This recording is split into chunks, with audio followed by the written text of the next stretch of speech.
All right, let's get Facebook in here and we can start the show. Happy Monday morning, the 5th. Got wheels rocking and rolling. There's 1 and 2.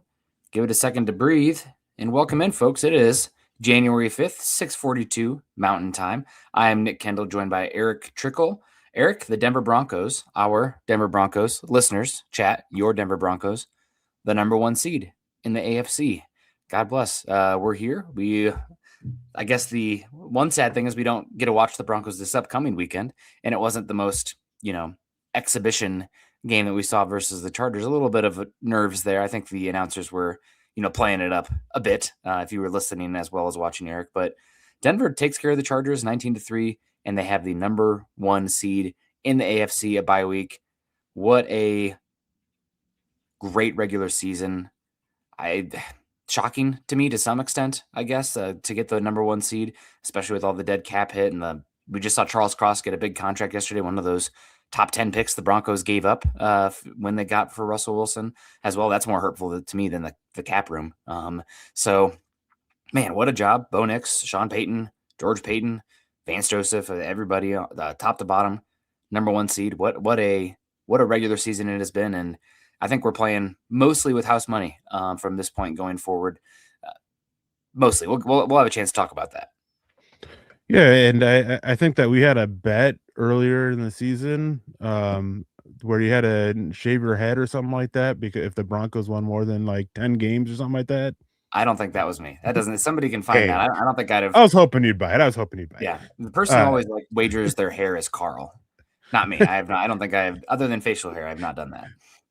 No, it's just it was a joke. Nobody's actually made that wager, but no, I mean it was a great season. Not a lot of people, especially after the start, 1 and 2. A lot of people were,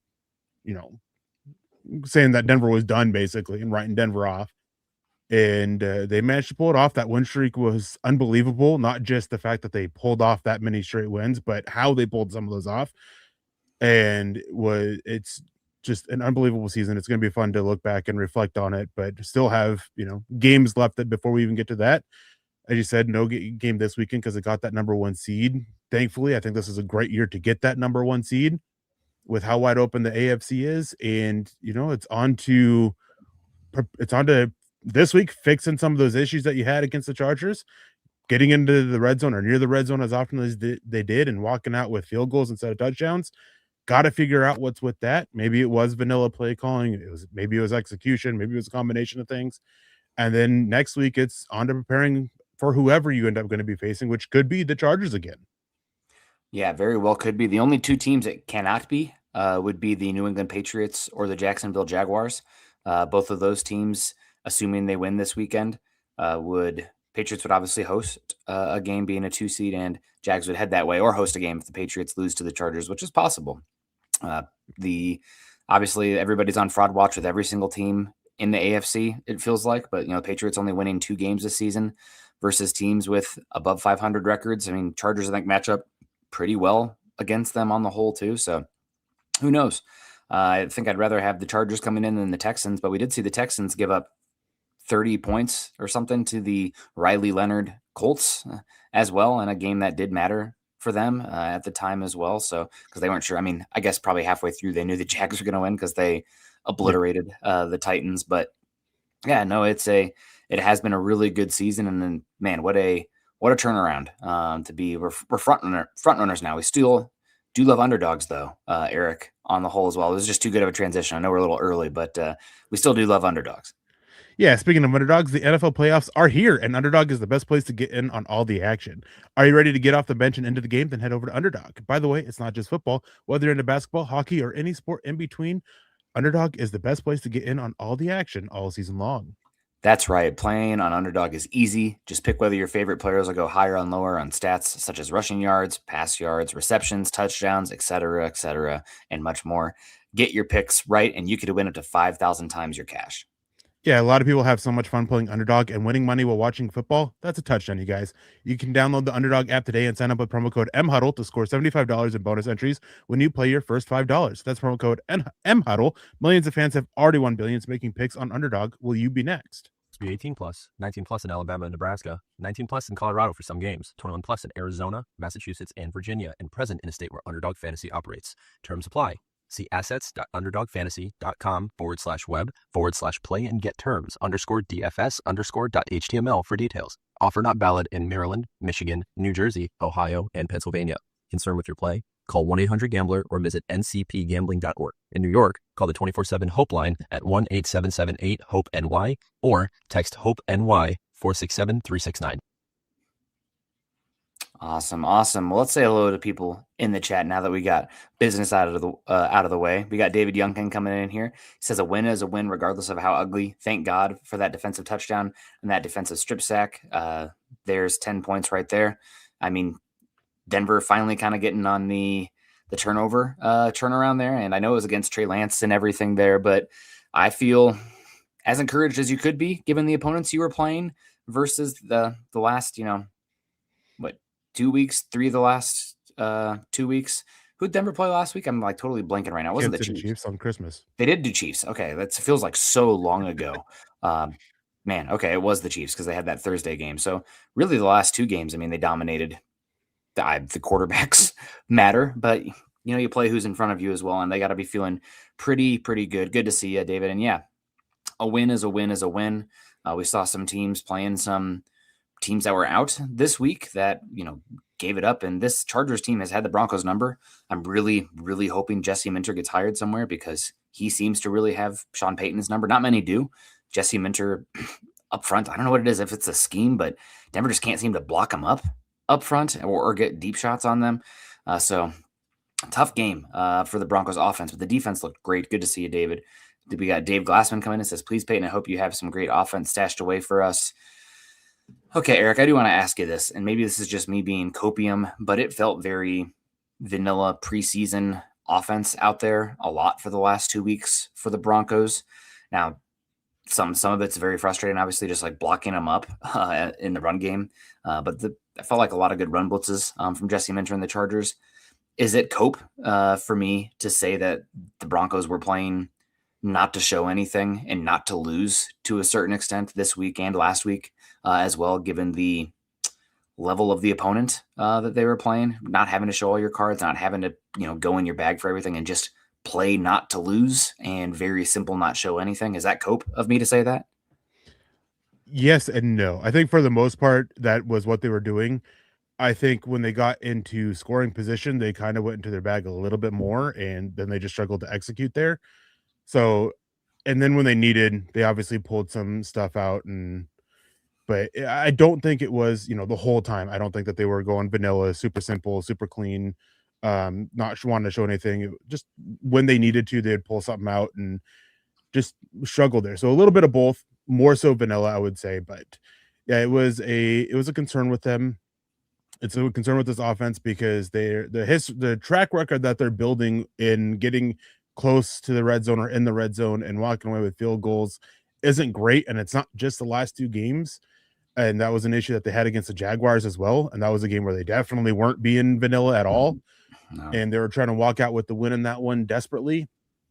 But yeah, it's a concern, and Jesse Minter definitely has Peyton's number. He has the blocking concepts number, both in the run and pass.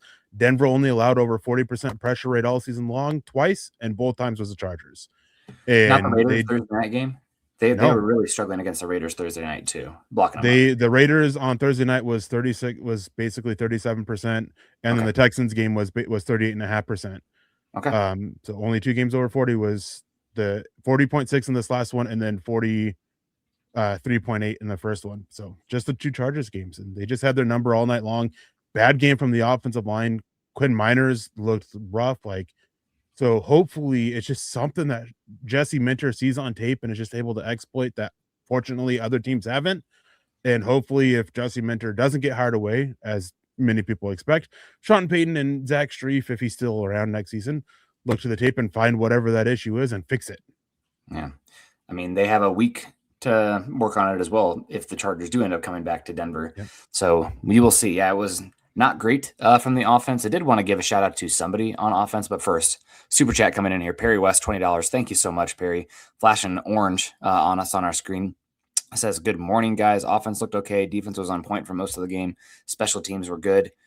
Yeah, I thought special teams were fine. There was a punt that really, I messaged in the chat that I was pissed off because it was like they punted from the 50, which I understood, but you cannot have a touchback there. Like you can't do that and only give up 30 net yards change. You might as well go for it if that's what's going to happen.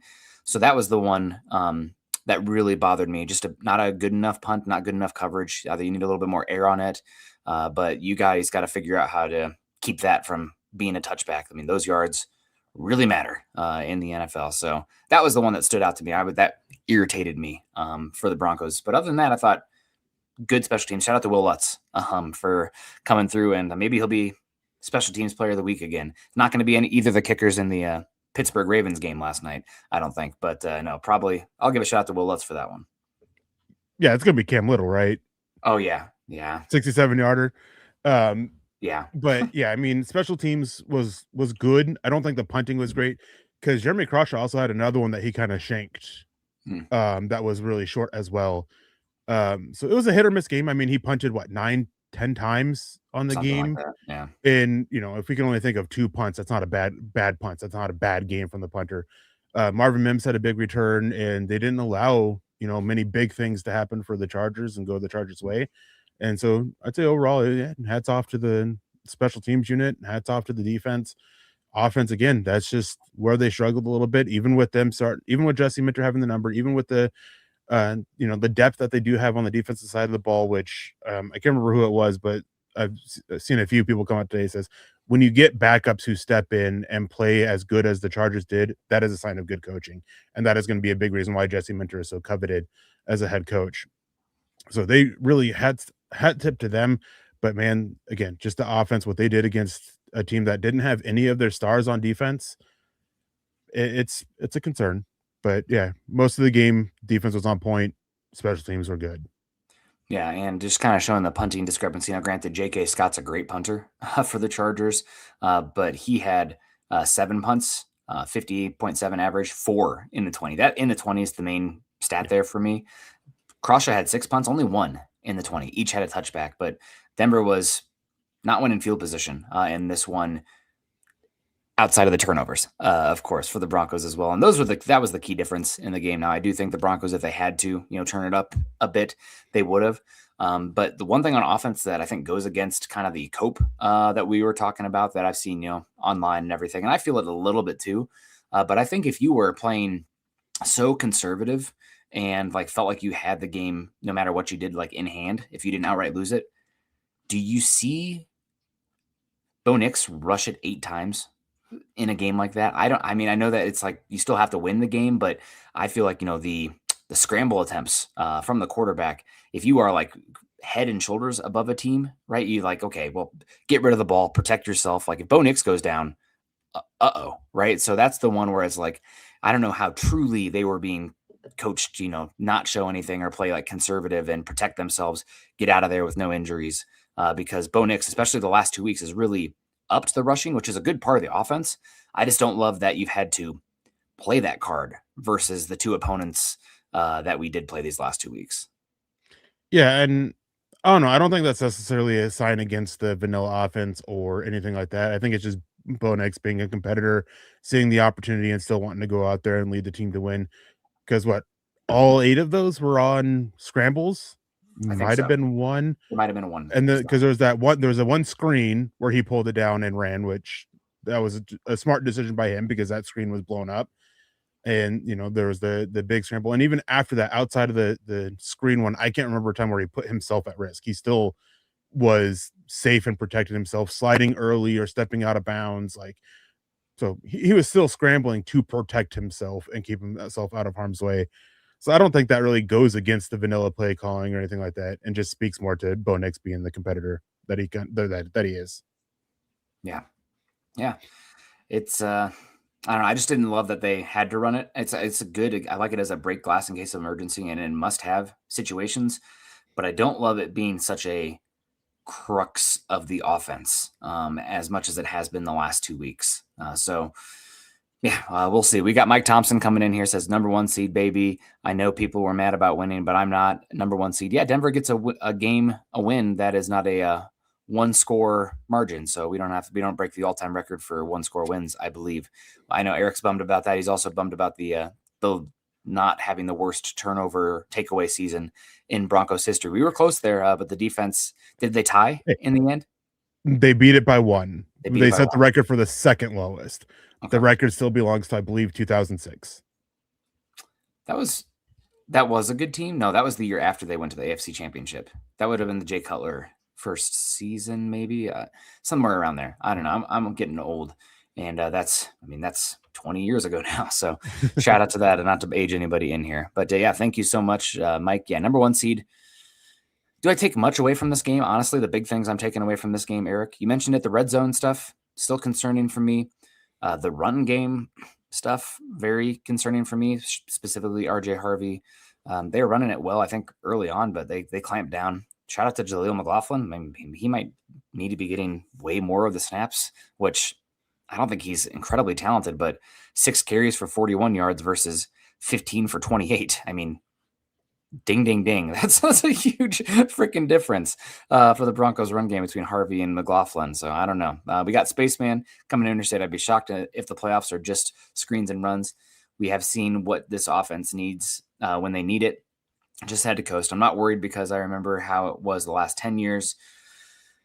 I guess I am worried a little bit, but I'm always worried a little bit. There's things to work on. I think Sean Payton had a quote in the post-game press conference about not being satisfied or he's never happy, I think was his exact quote. It's like, my coach. Some people come, Twitter or whatever is like, man, you're negative. It's like, there's no such thing as a perfect game, and there's always things to poke at and prod at. That's within the game itself. That's with team building too. I mean, you always got to strive to reinvent yourself as a team, game to game, drive to drive, and season to season. So I think I don't share a brain with Sean Payton. He's much football smarter. Maybe I'm nicer. I don't know. But I'm with him as far as never being totally satisfied. And Dylan has some news for us. Stefanski fired out of Cleveland. He'll be gobbled up quickly if he wants a job, I would imagine, given his scheme and the absolute you-know-what that has been Cleveland for a few seasons. But I'll be curious. So we have 2 official firings in the last 24 hours now. We had some jobs that were already open, but it is Black Monday today. So not having to worry about that for the Broncos. What we are going to have to worry about is coaches being picked and plucked and taken away. But we'll address that when we get there. Maybe the chat, maybe somebody will give a super chat. We can get into more of that as well. But how do you feel about the not being worried and the offense not screening and running when they have to play a team like this? The thing that concerns me, Eric, as I ask you a question and continue to ramble, I think the defense somewhat dictates the quick passes and the screens, and Denver is not running the ball efficiently enough to make them pay for doing that. So it's all connected for the Broncos. Yeah, I mean, even when they go a little bit more on the vanilla side, they're still they are trying to attack defenses where they are weak at, and that is something that we have seen all season long. I know a lot of fans don't like that or agree with it, but they're trying to take what the defense gives to them. They're just not going out there and executing. You brought up Harvey, and I do got to give a shout out to this. He had 37 yards after contact. So, I mean, that just goes to show that the line was just doing a terrible job with him. Even Jaleel McLaughlin had like 25 yards after contact. So McLaughlin was just a little bit able to make more of it, and Harvey fought. But when you don't have that consistent running game for it, it really does change what you have to do up. You do offensively in the passing game, that screen game and that quicker passing game. That becomes an extension of the running game because you can't fall back on that running game.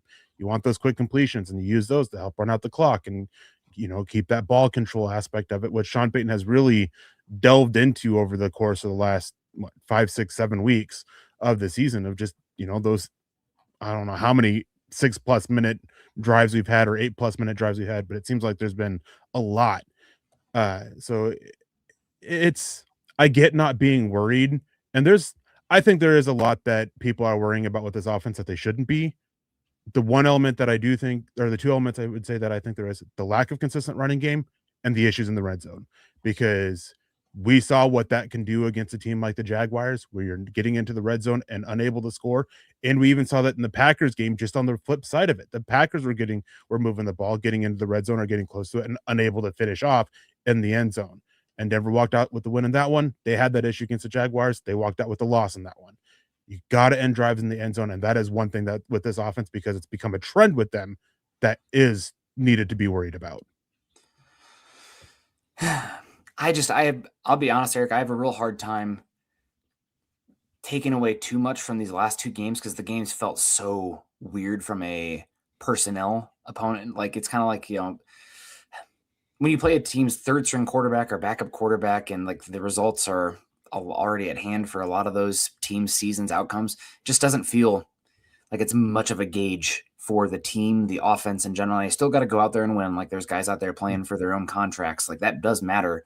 And not to be negative or anything like that, but the last game that felt like truly meaningful, where the stakes were high on both seeds, like a measuring stick game, was that Jags game. And they took it to the Broncos in that one. So we'll see. Again, Denver has to take care of business. So it's good to get that Jim Harbaugh monkey off our back to an extent. Like you mentioned, they were playing hard and good for him in general. But it's going to be a tough Chargers team to take care of if we play them again this season, but also next year, as well as they get both their superstar offensive tackles back on offense. So we'll see. We got Rob coming in. Oh, Casey first says number 1 seed. Let's go. Thank you, Casey. Hope you're doing well. Rob comes in and says, good morning, Nick and Eric. We won't win on field goals only, even if the defense look pretty good. Let's get Drake and Algier next year. I would love Drake London and Tyler Algier would be good. There's a lot of running backs that interest me. Kenneth Walker, love Tyler Algier as well. Breece Hall. I'll be curious. There's somebody else I'm missing as well. I think David Montgomery might be available for a rather cheap trade because he's a third contract, second string running back, but he'd offer a little bit to your offense as well. I do wish it was a deeper running back class, because if that was the case, I would be like 1 year contract, J.K. Dobbins, go to the draft, day 2, make a move. I don't think that's a good strategy for the running backs in this class. Unfortunately, it's not good. On the whole, there'll be a few guys who step up, but just the volume is not good enough to bank on that, I think. So we'll see. But yeah, I'd love Algier. Also, we need a tight end coming in here as well. Did you see the Sean Payton dig at Adam Troutman post-conference? Just razzing him a bit. But he said like Troutman was 5 catches away from a bonus of some sort. I don't know what the money was, and they talked about it. $250K. $250K. I mean, that I'll take it. But somebody asked Sean Payton about it, and Sean's like, I told Adam, you're 5 catches away, but you don't even get 5 catches. That's your season total.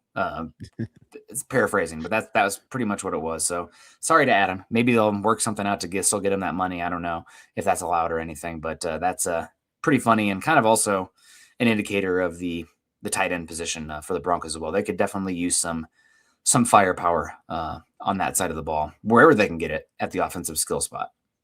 Yeah, I think they're going to be aggressive and looking for offensive weapons in the offseason, mainly through free agency. I'm expecting them to go hard at an inline tight end. I talked about this a little bit on Friday night, but if Dallas Goedert or David Njoku both have their contracts void, I'd expect them to go hard at one of them. If not them, if their contract's on void, then there's still a few other options out there. Wide receiver, I would expect them to evaluate the trade market. We know how aggressive Sean Payton can be with trading picks away especially for players that can help, or even moving up in the draft. And then running back, Breece Hall, Tyler Algier, those are a couple names that are out there that I wouldn't be surprised at all if Sean Payton is looking at whatsoever. But I expect them to try to make some big splashes with offensive weapons to help continue to build around Bo Nix this year. Yeah. Or next year. This upcoming offseason. Yeah. I got you. Yeah, good to see Stephen Baumgartner coming in here with the Bo Nix avatar. Great to see you. Appreciate the ride or die there, Steve. We got Jay coming in and says, let's go Broncos. Heck yeah. Richie Rich, good morning from snowy Canada. God, Rich, send some of the snow my way. It's been unbelievably warm in Colorado. I've been enjoying it, but I've been kind of freaking out too. Like, I think it's hit 60 degrees 22 of the last 26 days, where the average is mid 40s. And it's one of the driest, warmest December, Januaries they've ever had in Denver, recorded history. So yeah, I don't know what it means for the ski resorts out here or any of the economy, but probably not good. Probably not good. Richie Rich, good to see you. Says Mike. We got Michael Ronquillo too. Says good morning, Nick and Eric on Broncos for breakfast. Go Bo Broncos. Go Michael. Hope you're doing well. We got Leroy coming in. Says was Sean Payton calling vanilla offense yesterday or the Chargers defense good? Another question was at the pass pro. What was it? The pass pro? Never seen them play this bad. Worst of the season. We talked about it a lot, Leroy. Hopefully you heard it. And credit to the Chargers defense. Jesse Minter, the block scheme, how they know the Broncos pass protection rules. And I think Denver was playing somewhat vanilla as well, but it's a little column A, column B in this one for me. Yeah, and it was a little bit of both. And again, the offensive line, they struggled all game long. Jesse Minter has their number, second highest pressure rate allowed on the season, only behind the Chargers game earlier in it. And the Chargers did so blitzing more often. They blitzed not quite, but almost twice as much. 26% in the first game, 45% in this one. So blitz quite a bit more. And so there's a lot that went into it. Obviously, the Chargers have struggled getting pressure pretty much all season long. And without, their main pass rushers out there in Mack and Thule, they had to go elsewhere. And they brought some blitzes, smart blitzes, calculated blitzes. And they got sacked them 4 times, which I think is the most that Bo Nix has been sacked all season long. I think 4 sacks is the most. Might be. I think he had 3 sacks versus the Raiders, and that was the high before that Thursday night game. 4 sacks, it's the most. It's the most. So weird game from the Broncos offense. Not good by any means. I mean, the Bo Nix spray chart doesn't look very good, but 0 turnovers, only 1 false start. I think from the Broncos too, 1 5-yard penalty. I believe it was a false start. I can't remember exactly what it was off the top of my head. But turnovers and penalties, that was something to focus on. Now we got to get back in the red zone ways, which Denver was so good to start the season in the red zone, Eric. I mean, the offense couldn't move the ball for bleep. And if they got in the red zone, though, they were getting touchdowns. So hopefully they can figure something out there. We got Glenn coming from down under. Says the game was a little hard to watch for a fair weather fan. Peyton had very minuscule playbook. We did what needed to win. Really hope to take away sacks and improve tackling on defense. Would you say that tackling was it had to be improved based on like the Jags game, but there was still a few little squeakers here or there where I thought the tackling could have been a little bit improved. But he says now we rest for whoever's the lowest seeded winner next week. Building the Broncos for life, or Broncos, you mean Broncos for breakfast for life with that one. And also says state of being. Thank you, Glenn. Appreciate you. Yeah, I mean, tackling was better, but there are still moments where it can be cleaned up, especially in the run game. There was multiple times where, Chargers didn't do a whole lot on the ground, but there was some times. Talanoa Hufanga had one. Alex Singleton, Uwazurike, I believe they both had one where it could have been a little bit better. So there was definitely moments. And the fact that the Chargers had basically 60 yards after contact kind of speaks to some of those tackling issues that Denver had. And then going back to penalties, one thing is when the Broncos were entering the Jaguars game, they were second most penalties in the NFL. They are now they're now 5th most. So that's a positive sign for them. And they only had 1 penalty, as you said, in this game, and it was an illegal shift. Offensively, which went back and, watching it, it wasn't actually an illegal shift, but it is what it is, I guess. But it's just one of those things. But so hat tip to them that they've actually dropped down. They don't have that many more penalties than they did. They actually have 10 more penalties than they did entering the Jaguars game. So that's 3 games, 10 penalties. I'll take it. Yeah. And then drop them down in where they're at on the season. Yeah. Good to see. That's something that Sean Payton really emphasized, and also the takeaways, and should have been 3, maybe 4, but that's how takeaways are, and you just got to keep at the ball. And finally, strip sack. That might have been the first strip sack this season. I think they had one against Cam Ward in the season opener. Okay, then they recovered it too? Yeah. Okay, that Titans game could have been 20 years ago, just like that 2016 you were referencing. We got Clayton coming in. Hey, guys, good to see you. Smash that like button and share. Mark Kennedy's in the house. Good morning. Go Broncos. We got Joey Grubbs. Offensive line got whooped all day. Yeah, they got whooped. Now, granted, they had 2 injuries on the line. I don't know if you heard post-game, Bowles' ankle was like massive, and he still went out there. And he said he was talking it as a locker after the game, saying he's already got people at his home waiting for him when he gets home to start treatment, right? And I guess PT right away. And he said there's no way in heck he's not going to go for that game here in, what do you say, 13 to 14 days, 12 days, if it's Saturday or Sunday. I don't know what the 1 seed will play for the AFC on that divisional round weekend, but we'll see. But you need Bulls better, and you need everybody playing better. It was a bad game overall, and bummer for Forsyth. I haven't heard anything. I'll give it to you, Eric. I haven't heard any like massive details. We'll probably find out more Wednesday, but maybe not with the bye week for the Broncos. But you got Forsyth going down with Mustafa coming in. I thought Forsyth was playing solid football, admirable football on the whole, and now then you got Mustafa in there, I believe, Sam Mustafa. Third string center. Then you had Crum come in for a little bit. Didn't look all that good. I mean, he's your fourth string, fifth string offensive tackle. That's to be expected to some extent. But have you heard anything about the offensive line injuries? And of course, another one, PJ Locke. So it's really unfortunate. It feels like injuries, they really pick at the same position over and over again for a lot of times. And PJ Locke got injured. He did come back in though, correct? He did not come back in. He was out. Okay. Yeah, PJ Locke was the only one who got hurt and didn't come back in. Forsyth came out for basically a drive, and then he came back in, and he played well to close out the game. And then Garrett Bowles went down early in the second quarter, didn't come back until a few plays into the third quarter, and he ended up playing a little bit better. It was still rough showing. Uwazurike also got banged up, but he only missed a few plays. But yeah, out of everybody, haven't heard any news about them outside of Garrett Bowles. Probably going to be an ankle sprain. It was what it sounds like, and just getting that taken care of. It's something to keep an eye on. But Forsyth came back. He came back. Uwazurike was in just a few plays later, and actually his play he came back, I believe, was that sack that he was a part of. And then PJ Locke, that's the one that is a little bit concerning. But Devin Keep played well in his stead, so.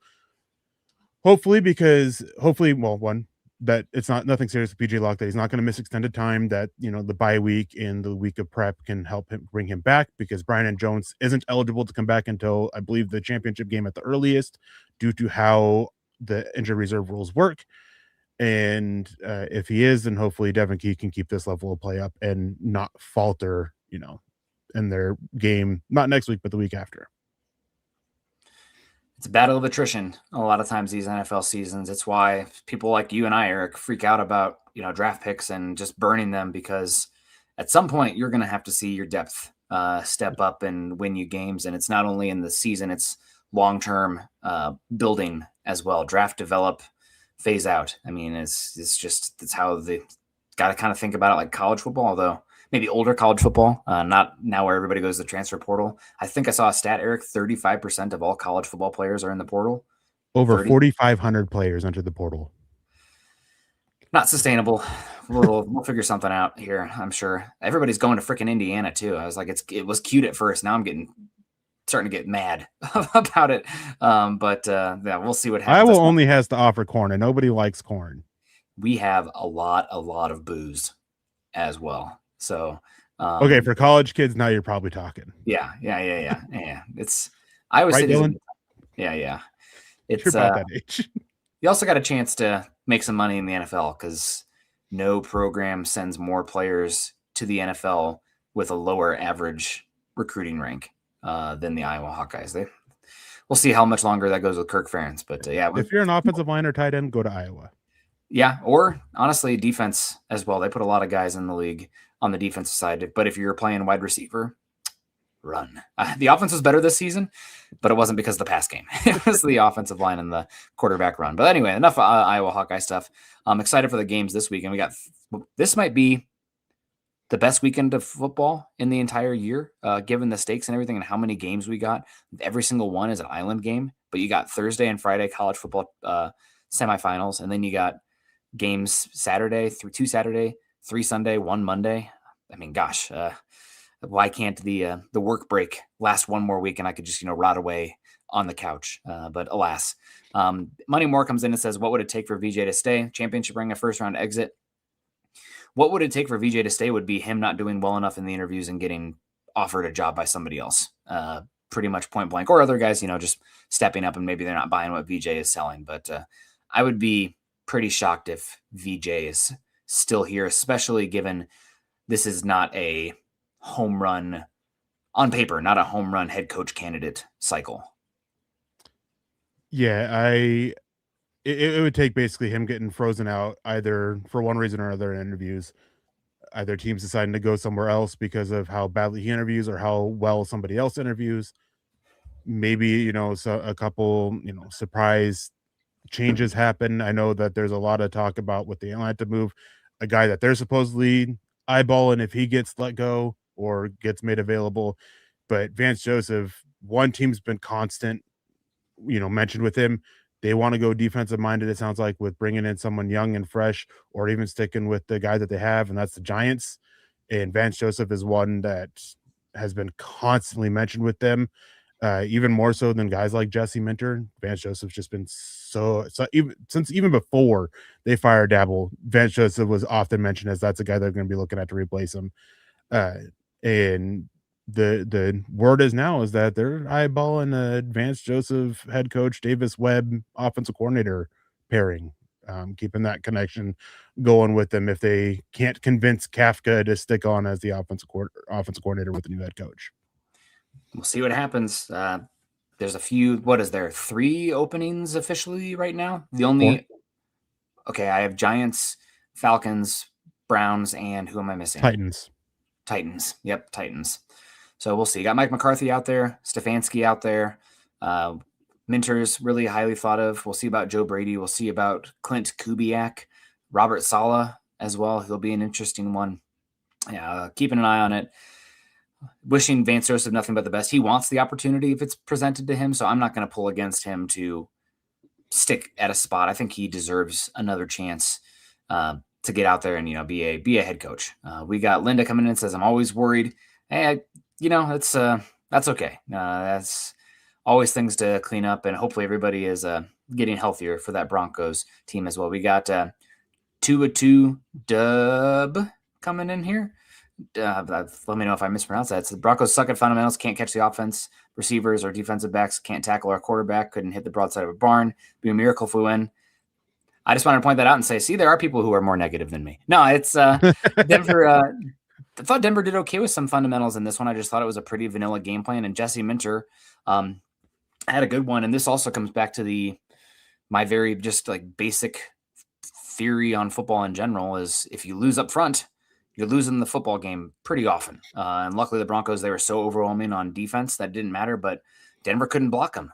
And I mean, if you have Jamar Chase and Calvin Johnson out there, that's great.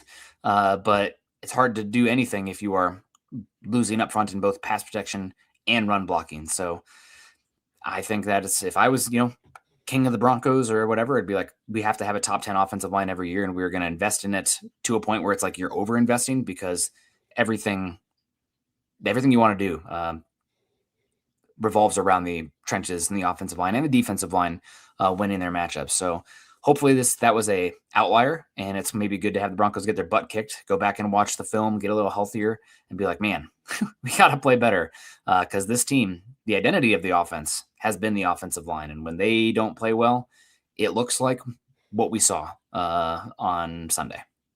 Yeah, and again, credit to Jesse Minter for what he did, because I don't know what it was he was showing up front, but he had Bo Nix consistently setting the blocking the wrong way. He'd have him set heavy to the right, and the blitz would come from the left, and he'd get the advantage. So I don't know if it was I can't remember the terminology that he used in an interview, but it's basically option blitzing is the best way I can put it, where your quarterback calls one way and then you blitz the other guy on the other side, the other linebacker or defensive back. What is the term for that, Eric? There's a word for it. I can't think of what it's called. I can't either. I know I just watched the interview that Jesse Minter had where he talked about it. So that's probably what he was doing. And it's because he was talking about how he loved to. I would bet money this is what he was doing, I should say, because he was talking about how he mirror blitz, a mirror, mirror. That might be it. I think mirror so. Blitz? I think mirror blitzes. Because he loves to bait quarterbacks into it. So he loves to show, like a heavy blitz on one side, bait them into shifting the blocking that way, and then getting the one-on-ones on the other side. It's which is very different than what we see in Denver, where what Vance Joseph does is he tries to pull the blocking inside by showing that double A mugs and gets those one-on-ones with the edge rushers. And he just needs to maximize off that, which shout out. I've been calling for more pirate stunts. We saw a pirate stunt from this week against Justice Chenault, ended in a sack. All 3 times they've done it this season has ended in a sack. So maybe they should do it a little bit more often. But yeah, every defensive mind has a different way of going about it. And I'm pretty sure mirror blitz is correct. And Jesse, that's a staple of a Jesse Minter defense. Yeah, I think Hafley, whoever the Packers defensive coordinator, does it a lot as well, because he's got 2 very fast linebackers there that are not necessarily the best against the run up the middle, but man, they can run. Uncle Rico's Revenge coming in here says, can we please wear the throwback for the playoffs? I mean, Denver's undefeated in them, Eric. I don't think they're allowed to. I don't know what the rules are for that, but that would be great if they could. They definitely look better. I mean, I'm wearing the old school both, right now. I even have a blanket behind me. That's the old school logo. So, I mean, we're all in on the I love the D, Eric. You can put that on a shirt if you want. But we got Glenn coming in. Agrees with Eric. League knows Bo should run 2-3 times a quarter. Jalil was good. I think that deliberately had Harvey run inside rather than go outside. Power is horrible. Cannot wait the big contract and draft a guard in the draft. I haven't had a chance to watch it all 22. I don't even think it's out yet, Eric. I can't speak to how Powers or any individual on the offensive line played. I thought McGlinchey and Miners didn't look very good on that side. It felt like a lot of the blows up were on the right side of the line, not Powers necessarily, but I couldn't tell you if Powers had a good or bad game. He was fine. Everybody on the offensive line struggled. I don't think that he was the worst offensive lineman out there. I would probably say that he was probably one of the better ones, but when everybody out there is playing at a C level at best, or C minus, however way you want to put it, it's tough. But Quinn Miners was definitely worse. He was just constantly getting beat. And then Mike McGlinchey, man, he could not connect on a lot of his reach blocks whatsoever. He struggled. It was rough to watch McGlinchey. Powers and Bulls really struggled at the start. I think the first quarter was really bad from them, and they both kind of bounced back. Bulls in the second half more so, and then Powers, they're late in the second quarter, going on to close out the game. Had a couple pretty big blocks as well for some of the runs that they did have. So I don't think Powers wasn't an issue, or wasn't the biggest issue with the offensive line performance. He played well on a unit that played terrible. Yeah, they not the best from the Broncos offensive line in this one. Too bad, really, because I thought they've had a good season. I mean, they've been the identity of the offense, and really just couldn't get much going here. But I am going to pull up the thank you, Derek, for the super chat here. He says, what is the most important issues leading in the division round on offense and defense? Offense in general, I think everything is so connected, Eric. I have a hard time with this one. I'm going to guess you're going to say the red zone offense just because of how they've been playing as of late. For me, it's the symbiotic relationship between the coverage and which buttons the Broncos can push. Because if you are playing like the Chiefs and the Chargers did, and they're playing, a lot of deep safety shells and taking away the explosives in the pass game, you better fricking be able to run the football. Period. End of day. You have to run them out of those shells.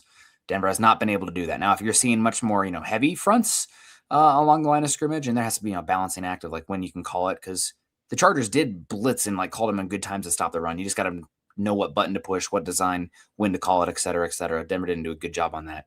But if they're playing a lot more stop the run, Denver needs to hit on the explosives.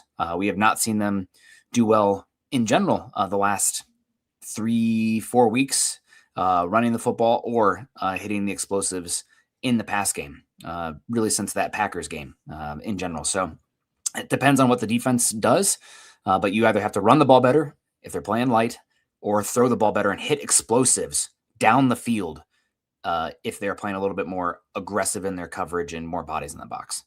Yeah, basically you got to do better at the two things that change defense the most. And depending on what they're doing, what can get them out of that, and that's running the ball or explosive plays. But I mean, again, It is what they what they've done in the red zone, and part of that is because that was early on in the season. That is where the offense seemed to get it all together.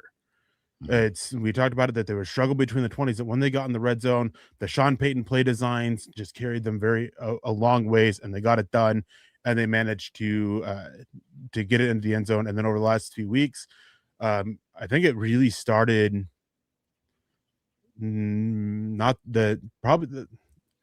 I think it really started right about the time the defense started struggling, right around the mini bye week or the bye week, is when the offense started to have those struggles outside of a game here or there. But if you're moving the ball and you're holding the ball for 6+ minutes, 8+ minutes, and you're walking away with the field goal, it's going to be really hard to win playoff football that way. You're just eating a lot of time, and then you have teams like the Jaguars or even the Patriots or even the Bills who can hit these big explosive plays and score quickly and finish in the end zone. And pairing that with Denver's inability to hit on the explosives consistently or on the run game to help lean into that, it all works together. It's all related. Yeah, it's all related. But Denver has. It just comes down to you got to score points, and field goals just aren't enough very often. And I think that a lot of the perception with this Broncos offense is that field goals have been enough for a lot of the season. And part of that has been the level of competition they played and the quarterbacks that they've played in a lot of it. They've 6 games where the starting quarterback didn't start or finish the full game, 5 where they didn't start it. So that plays a factor into being able to get away with field goals a lot. And as far as the defense goes, continuing the takeaway trend that we have now, a 1-game sample size. But if they can do that, then the defense goes to a different level. That's been to be as good as they've been this season and to be the second lowest takeaway margin in total. I mean, if you do per game, it's probably the worst ever, Eric, because you have an extra game now. So not good enough on that side. They need to take the freaking ball away. That is so important. It's an old stat, but Brian Billick was kind of one of the first in terms of some of the advanced metrics in football and using them. Shout out to the Ravens. They've always kind of been on the forefront, even though they're out of the playoffs now, but on the forefront of a lot of like analytically approached football, game management, team building. And he used a statistic called the toxicity differential, which was explosive plays plus turnover differential. And team that wins that a lot of times wins the game. And as boring as it is, we're going to talk about explosive plays and takeaways a lot. And on the defense, they've been pretty good at limiting the explosives. Now, granted, if you factor in defensive pass interferences, that balloons a bit, but the takeaways just have not been good enough. So that's the key. You got to take the freaking ball away. Yeah, I was going to pair that with taking the ball away with getting pressure like they have over, starting in this game, because they kind of faltered off there after the mini bye week. In the bye week, they kind of faltered there. But the pressure they got, it was back up near 40% in this one. They got the 4 sacks. That with the takeaways can cover up a lot of the mistakes that the defense makes with their coverage miscommunications or coverage breakdowns or some of the explosive plays that they do allow. Keep generating pressure, keep generating sacks, keep taking the ball away. That's what the defense needs to really focus on.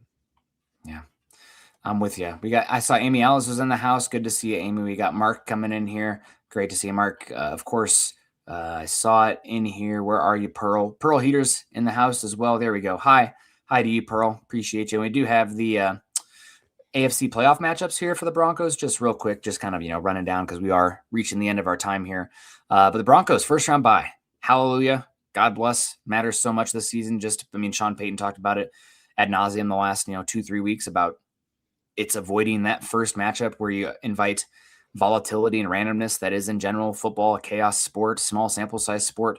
Random things can happen. So avoiding that one game where, you play somebody who pitches a perfect game that week and you're out. That's really, really important. I think that's much more important, and also getting a little bit healthier than potentially getting, soft or off pace with the bye week. Like that's a you problem if you let that happen and come out flat, where I think the injuries happening and just a random game where you get knocked off because, again, other team has a perfect game or you just lay an egg one week. It happens in the NFL. This isn't a series, right, where like in NBA or the NBA, best team's going to win because you can have a bad game and still be alive. NFL, it's one game, single elimination. So avoiding that is huge. You got the Chargers at the Patriots, Bills at Jags. Oh, that's going to be a hell of a game.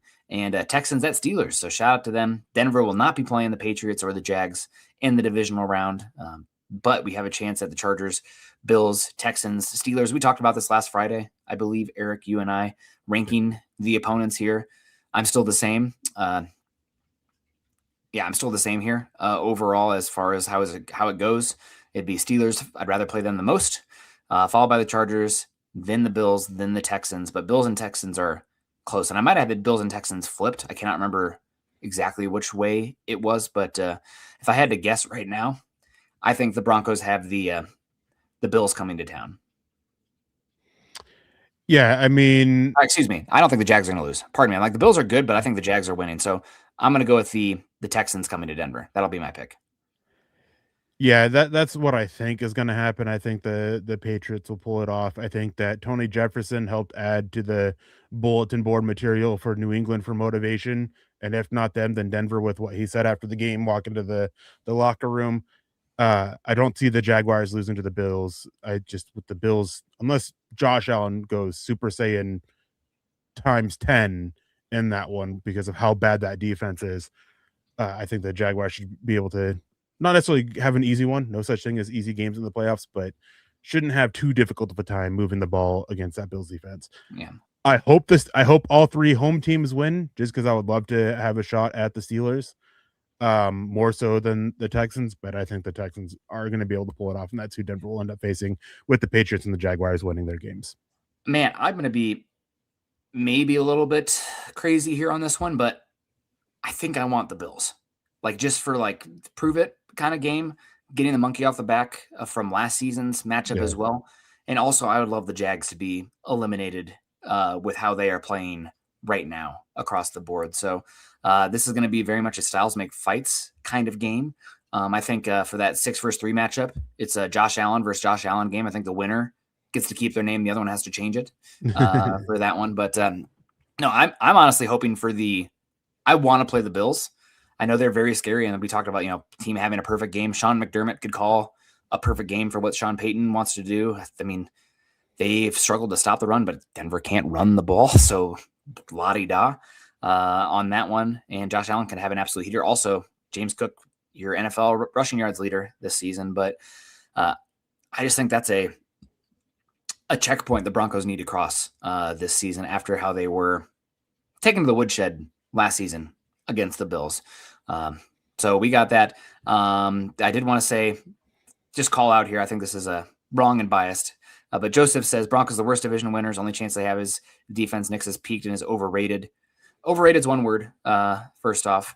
But the other one is, how could you say the Broncos are the worst division winners when you have the freaking malady, atrocity that is the NFC South, where you have the Bucks beat the Panthers, but the Panthers get in still because the tiebreaker with the Falcons beating the Saints. I mean, are we watching the same league? Did the NFC South, miss your vantage point, Joseph? I think that's Denver's a number 1 seed overall, and they have another team in the playoffs from the AFC West as well. They are not even the most fraudulent team on the AFC side if you look at the resume only. Now you can argue, talent or whatever, but I think you can't say that they are the worst division winner when you have what the AFC North looked like this season. Patriots only beating 2 500 teams this year, and again, the NFC South. My God, just what are we doing? Yeah, if I saw right, this is the first time ever, or something like that, or the first time in a certain amount of time, where we've had a division where every single team had a winning record, and another division had every team with a losing record. The NFC North had every team with a winning record, NFC South with a losing record. But yeah, saying Denver's the worst division winner of all time when there's been some really bad division winners out there. Worst division winner this year, I mean, you have the Carolina Panthers. There's been a lot of bad division winners, so it's tough. But Denver, they won games. It wasn't always pretty. It wasn't always close. They played down to their competition throughout the season and stuff that we all complained about. And, they have their plenty of issues, but they still won 14 games. And that is hard to do in the NFL. And so hat tip to them for winning 14 games and winning the division and making sure they got the top seed. Like, they still had to go out there and win games to do that. And yeah, they didn't always play the toughest of opponents because of, quarterbacks not playing for injury or resting or whatever the case may be, or, just the overall talent, but they still went out there and they still had a miracle comeback against the New York Giants that's never been done before in history. They still had a big game on the road in Philadelphia that nobody gave them any chance at, where they also had to come back in the fourth quarter. Like, say what you want, but this team found ways to get it done, and that matters. Yeah, it really does. It does matter. So appreciate everybody coming in. And I thought the Patriots beat 2 teams above 500. If it is only one, then the Broncos just tied them with a 1-game sample this last week. But maybe I'm incorrect on that. They beat the Bills. Maybe did Tampa not finish with above 500? Maybe it is only one. That would be insane. And typically you don't have the schedule discrepancy like you have in college football, but that would be crazy for this season. But appreciate everybody. We're going to get on out of here. Broncos #1 seed. I don't think that another comment in here was saying that we were being, shout out to Justin, said vanilla. I mean, didn't expect anything less when the Chargers announced that Herbert would be sitting. I did wish they would be able to dictate a little bit more on the line of scrimmage on the offense. That wasn't really necessarily vanilla play calling. That was losing your one-on-one matchups fairly often. So that's one that we got to work against. And Joe's saying, why the negativity? Expect anything but a workman approach. I don't know if we're being negative, Joe. It just it was a ho-hum game, and Denver went out there and did what they needed to do. I mean, 19-3, one of those red zone trips turns into a touchdown, and this is a full-on, blowout for the Broncos, winning by 20 in this one. So again, you have the defensive turnover, takeaway, points on the board. You win a lot of those games when that happens. And after that, it felt like the Broncos kind of parked the bus to a certain extent. So yeah, I don't feel negative about it, but I also don't feel like, totally excited jumping up and down. You took care of business. We have bigger fish to fry. I would imagine the approach and the feelings in the locker room match as well. Acknowledge what you've done. It's good. It's the culmination of the season and all the hard work in the offseason and the team building and everything that's gotten to that point. But that was that's a checkpoint. Now we have big fish to fry. Get ready, get your mind right, get healthy, take a step away for a bit. I think Denver's back in the facilities on Thursday this upcoming week, Thursday and Friday, and then they prepare like normal the following week. I believe that's what I read for their approach this bye weekend. Big fish to fry. It'll be awesome. Did have one more question for you, Eric. So Denver, #1 seed, win the AFC West for the first time in a decade, blah, blah, blah. All great. But would you say that this season, not a failure, I think failure is too harsh of a word, but underwhelming if Denver goes one and done in the playoffs? If they don't win this first playoff game at home, what does that mean for the season on the whole? This is a conversation I believe you and I had earlier in the season, and Carl and I had earlier in the season. And I can't remember what I said then, but I think no. I don't think if they go one and done, I don't think this is a failure. The fact that they went 14-3, won the way they did, got the experience they needed, while still carrying the anchor of $36 million of dead cap space just on Russell Wilson, and still having like 35 million in salary cap space to work with after the season. Like, they have a lot to take away from the season, whether they win the first game or lose the first game, or go one and done or go all the way, whatever.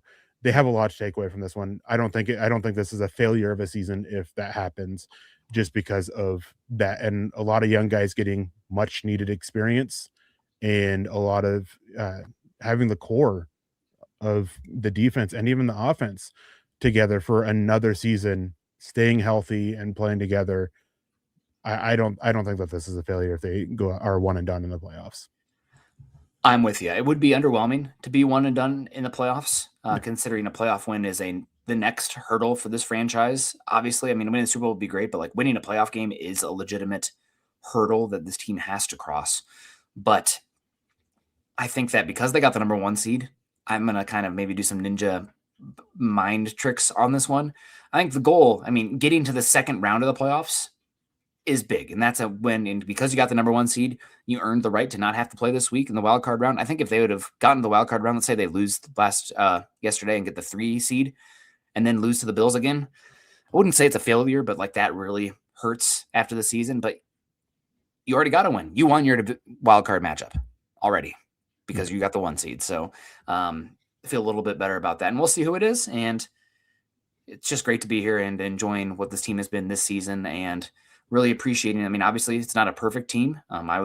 Eric, if we'd have been doing the show in 2013, you and I probably would have been bitching about the defense and the offensive line for that Broncos as they put up, 50 points a game, or 2015, doubting them because the offense was, unbelievably dreadful. That 2012 for yourself, I was doing this during those years, but like a live stream kind of thing. Yeah, we wasn't doing live stream, but yeah. Different era 10 years ago, but overall, it's been a heck of a ride this season and another Victory Monday. Hopefully not our last one this season, but what a great year. It's been so much fun and really if you want to call me a doubter as well, I was a doubter to some extent. I think I had them getting 11 wins this season. To beat that by 3, very much jury out on Bo Nix. We'll have plenty of a time to talk about what this season means for him long-term as the season closes and the long, boring, dreadful offseason, especially after the draft comes and goes. But those are things we don't have to get into yet. All we know right now is Denver's number 1 seed. Yeah. And boy, they got as good of a chance as anybody in the AFC because of where they're at, getting a week healthy and having every game at home. Shout out to the Broncos fans in the stadium. Super loud, super energetic, despite, kind of a underwhelming opponent with everybody playing against Chargers. They stood up and lost their voices for this team. So really, really good game for the fans, and nobody wants to be coming to Denver. I'm hoping that we get a little bit of cold and ice maybe coming up here for some of these games. Appreciate and jury out on next. I meant like entering the season, Justin. Sorry, I was not clear enough. As soon as I said, I'm like, do I need to come back and make that clearer? But that's an overall great season. Yeah, I just got a great season for the Broncos, great season for all of them. Super happy for them. Even exceeded my expectations, and I had them go on 13-4, which, hey, I still remember exactly who it was. Those of you in chat that were making fun of me after the 1-2 start, I remember who you are. Who is right now? It was me with burners. Probably was. I know how you are with those burners. Tired of getting those DMs from you on your burners on Twitter. But also, I want to reiterate something that Chad said Friday night when I was doing the show with him. I am also super happy for you, Nick, for Lance, for Carl, for Dylan, for all of you guys. You guys weren't here when Denver was, you were here for the playoff run last year, but you weren't here for that 2015 season. You weren't part of MHH. And a lot of people in the chat also weren't here during that time for that. And so I'm happy for you guys that you guys get to experience this. Obviously, back then, we weren't doing the live shows. I wasn't even doing podcasts at the time, but I was still covering the team. I was still part of MHH. I was doing a lot of written content. And I remember the joy and the fire it lit under me and all that, and just being able to cover the team that you love as they go through and hopefully make a run. Obviously, time doesn't tell, but to get back to the number 1 seed, glad you all are here, part of this, and get to experience it all together. Heck yeah. Well, a lot of fun this season, and we'll see what happens next for the Broncos. Yeah, great season and so much fun thanks to you guys as well. Shout out to Eric jumping in here doing these morning shows. Shout out to Dylan in the background as well. Make sure you guys are following all of us on Twitter. Eric is at Eric Trickle. I'm at Nick Kendall MHH. Also follow Dylan at, is it Dylan Von Arcs MHH? Heck yeah. It doesn't show up on the screen. Otherwise, I don't have a reference to go off. So that's great. Go me. We also got at Mile High Huddle, of course. We're over at facebook.com/Mile High Huddle and facebook.com/Mile High Huddle pod. And as that ticker says there underneath, please subscribe, like, and share. Shout out to our Supers Chat givers today coming in, hanging out. Perry West, big time. Uncle Rico, come throw some footballs over a mountain sometimes. And Derek as well. Appreciate you with the good questions. Number 1 seed Denver Broncos. Hope you guys have a great rest of your week. Enjoy getting back into it. If you've had a little bit of time off here. My kid has in-service today, so I'm going to have to try to work around him being home. Wish me luck. It was his second birthday yesterday, and the Terrible Twos were off to a flying start, so that's great. But have a great one, everybody. Eric and I will see you again Friday morning with a little bit more information, maybe some coaching conversations as well, maybe get into a little bit of the matchups of Denver who could play. You guys have a great one. Kindness and compassion. Number 1 seed Broncos, 14-3. What a season. we'll see what happens next. Go Broncos.